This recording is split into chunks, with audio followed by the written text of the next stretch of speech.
If you've ever had that feeling that a favorite app or a website you use all the time is slowly getting worse, well, you're not just imagining things. It turns out there's a pretty predictable pattern that explains why the digital platforms we love so often seem to just fall apart.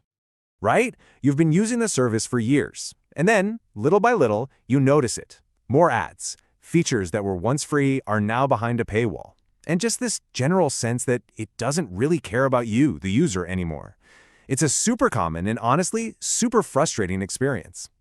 And that feeling of decay, it's not random. It's not just in your head.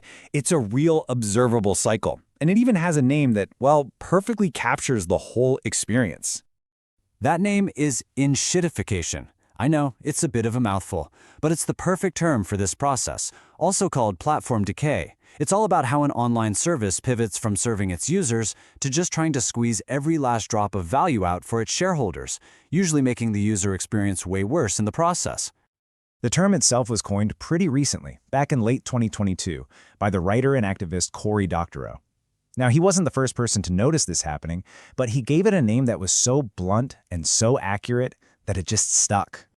And this isn't just some internet slang, Enshittification was actually named the Word of the Year for 2023 by the American Dialect Society.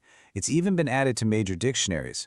It's a fantastic example of how a single, perfectly chosen word can capture an experience that so many of us are having. So how does this actually happen? It's not like a switch just flips overnight. It's a gradual, three-stage process where a platform slowly changes who it's trying to make happy, all because of that relentless pressure for more and more growth. Okay, so it basically happens in 3 steps. First, the platform is amazing for us, the users. The service is great, maybe it's even losing money, but the goal is just to get everyone on board. Then, once we're all locked in, the focus shifts. It's all about the business customers now, the advertisers. Our experience gets worse to make things better for them. And finally, in the last stage, the platform starts squeezing those business customers to extract the absolute maximum profit for shareholders. At that point, the decay is pretty much complete. Almost everyone involved is getting a worse deal than when they started.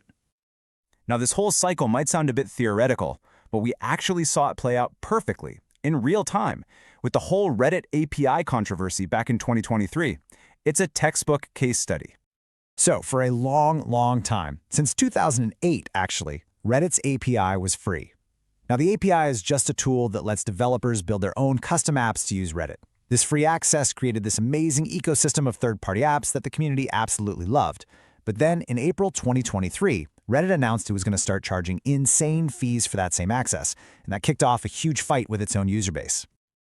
This quote, from the developer of Apollo, which was one of the most popular third-party Reddit apps, it just puts a really human face on the whole thing. His app, which so many people loved, was basically a casualty of this policy change. It was a direct result of Reddit shifting its focus away from serving its community and towards just extracting more value.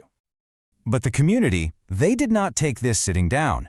Thousands of subreddits went private in this huge coordinated blackout. Others got really creative, flooding their pages with pictures of John Oliver or marking themselves NSFW just to mess with Reddit's ad revenue. It was this massive user-led protest against the platform's decay. And Reddit's response was, well, it was swift and heavy-handed.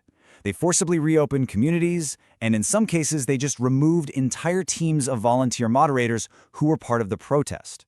This really escalated things from just a disagreement over policy to a full-blown power struggle between the platform and its own users. So all of this brings us to the most important question, right? Is this cycle just inevitable, or are there actually ways to design our digital world to stop this kind of decay from happening over and over again? One idea is something called the end-to-end principle. So instead of a platform's algorithm deciding what you see, the platform would just deliver what you ask for. It's that simple. It would act more like a neutral messenger, putting control back into your hands, the user, instead of the advertisers. Another really powerful idea is interoperability, which is basically the right to exit. Right now, most platforms are like walled gardens. If you decide to leave, you lose all your data, all your connections. Interoperability would mean you could take all that with you to a competitor. It would break the lock-in that lets these platforms get worse without any real consequences. When you really boil it down, both of these ideas are about the same thing, creating real competition. If users can control their own data and can easily pack up and move to a better service, platforms would have to stay good to survive. They couldn't afford to enshittify because we would all just leave. So the next time you're on a favorite app and you see it getting cluttered with junk, you'll know exactly what's going on.